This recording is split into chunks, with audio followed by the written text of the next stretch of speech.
ایک دفعہ پڑھنے سے 10 قرآن کا ثواب۔ سورہ یاسین قرآن مجید کے دل، سورہ یاسین مرنے والے کے پاس پڑھیں تاکہ اس کی روح نکلنے میں آسانی ہو۔ اور سورہ یاسین صبح پڑھی تو پورے دن کے معاملات اللہ کے سبب اللہ ضرورتیں پورے کرے گا، اور سورہ یاسین رات کو پڑھی تو انشاءاللہ صبح تک اس کی بخشش ہو جائے گی۔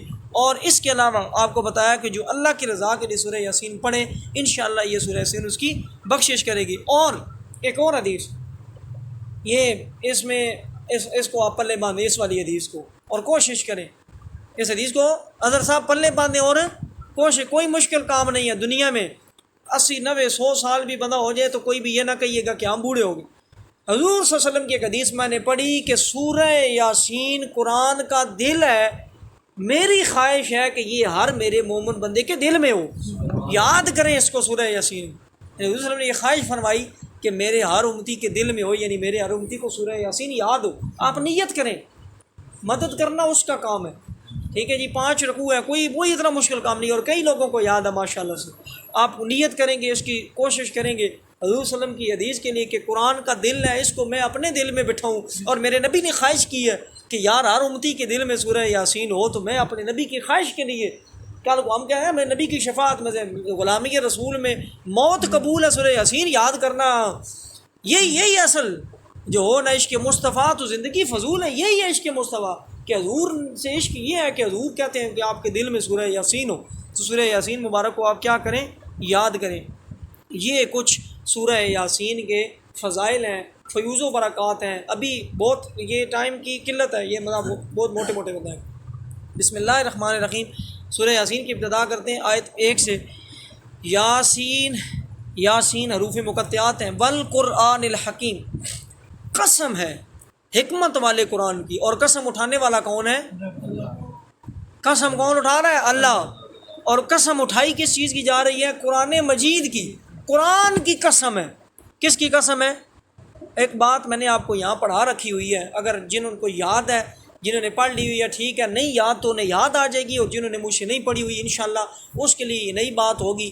سوائے اللہ کے نام کے میں آپ کوئی بندہ بھی ہم قسم نہیں اٹھا سکتے۔ یہ جو ہم قسم اٹھاتے ہیں نا، میں قرآن کی قسم منوں، ابے دی قسم منوں، نبی دی قسم، کوئی بھی قسم جائز نہیں ہے۔ یہ میں شرعی مسئلہ آپ کو بتا رہا ہوں۔ صرف ہم قسم کس کی سب کھا سکتے ہیں؟ اللہ کی، بس یہ شرعی مسئلہ ہے۔ یہ جو ہم کہتے ہیں میں قرآن دی قسم چاہو جی، وہ آپ نا حلف الگ چیز ہے، قسم اٹھانا جو ہے نا، قسم شرعی طور پہ صرف اور صرف اللہ تبارک و تعالیٰ کے ذات کی ہے، بس اللہ کی قسم۔ وَأَقْسَمُوا، ٹھیک ہے جی، اللہ کی قسم۔ اچھا، تو اب 7واں سپارہ ہے، اس کا پہلا دوسرا رکوع ہے۔ اللہ فرماتا ہے کہ تم قسمیں جو ہے نا فضول قسمیں نہ اٹھاؤ، اور اگر کوئی قسم جائز کام کے لیے اٹھاؤ تو اس کو پورا کرو۔ مطلب آپ نے قسم کھائی کہ انشاءاللہ میں قسم اٹھاتا ہوں، اللہ کی قسم میں آج کے بعد 5 نمازیں پوری کروں گا۔ ایک مثال آپ کو دے رہا ہوں۔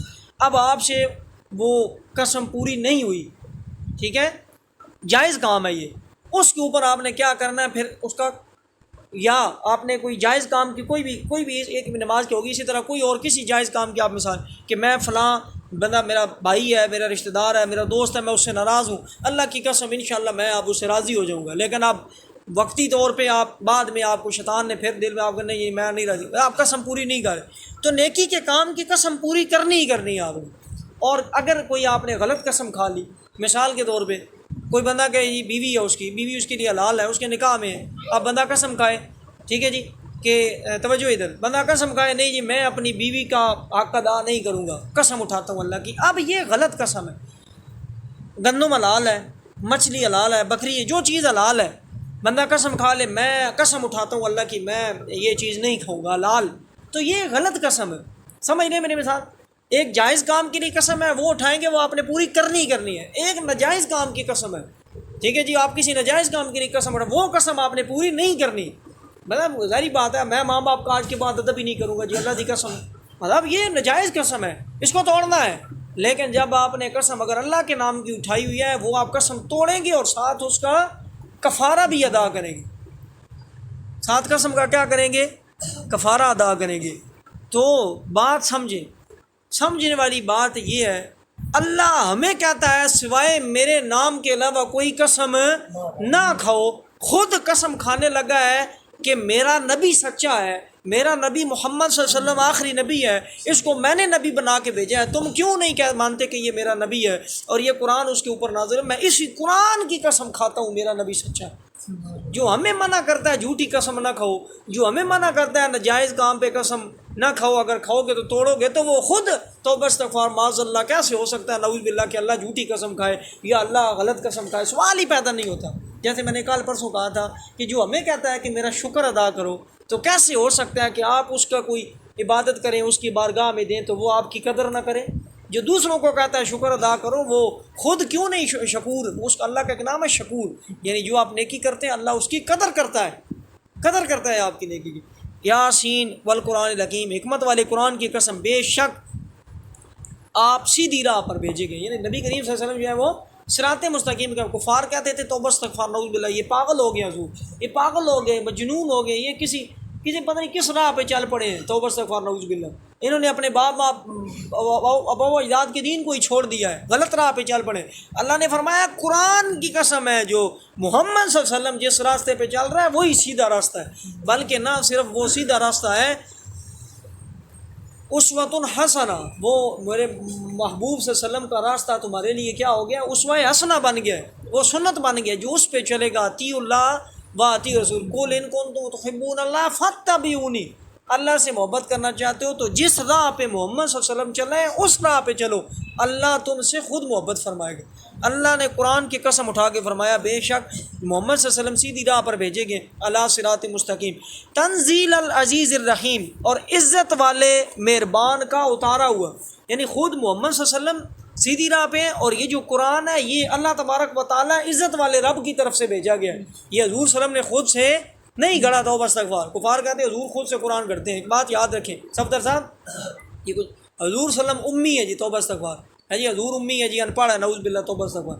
حضور امی کیوں ہے؟ اس لیے کہ حضور نے ساری زندگی قلم نہیں اٹھایا، نہیں لکھا، یہ شان سمجھیں، حضور نے ساری زندگی قلم نہیں اٹھایا، حضور نے کچھ قرآن سارا صحابہ نے لکھا ہے، حدیثیں ساری صحابہ نے، کتابت ساری صحابہ نے کی ہے، حضور صلی اللہ علیہ وسلم نے ایک نہیں لکھا ساری زندگی، ٹھیک ہے جی۔ اس لیے نہیں لکھا، کیوں نہیں لکھا؟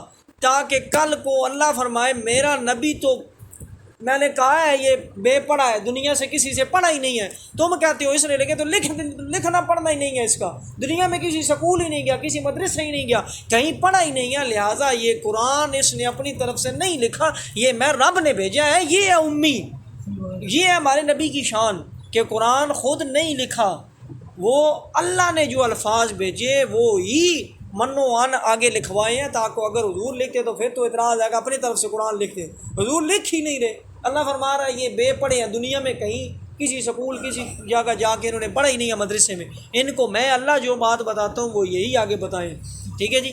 تو یہ حضور صلی اللہ علیہ وسلم کی طرف اللہ کی طرف سے قرآن نازل ہوا۔ قرآن کیوں نازل ہوا یا حضور صلی اللہ علیہ وسلم کیوں آئے؟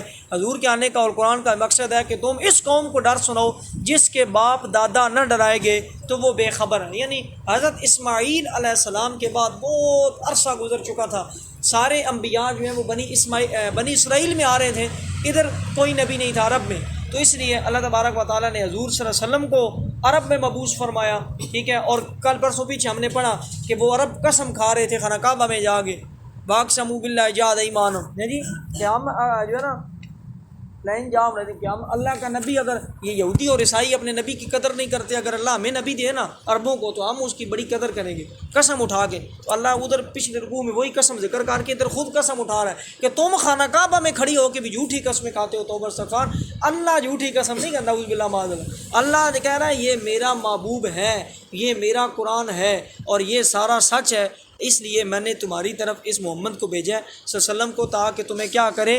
ڈر سنائے۔ اور آخری آیت ہے، وقت کیونکہ پورا ہو گیا، لقد حق القول علی اکثرہم فہم لا یؤمنون، بے شک ان میں اکثر پر بات ثابت ہو چکی ہے تو وہ ایمان نہ لائیں گے، یعنی حضور صلی اللہ علیہ وسلم آپ کا کام ہے تبلیغ فرمانا، جن کے دلوں پہ مہر ہے ختم اللہ علی قلوبہم، وہ ایمان نہیں لائیں گے، لیکن انشاءاللہ یہ سورہ یاسین جو ہے یہ بہت سے لوگوں کا دل کیا کرے گی؟ پھیرے گی، ٹھیک ہے جی، قرآن کی طرف، اسلام کی طرف لے کے آئے گی۔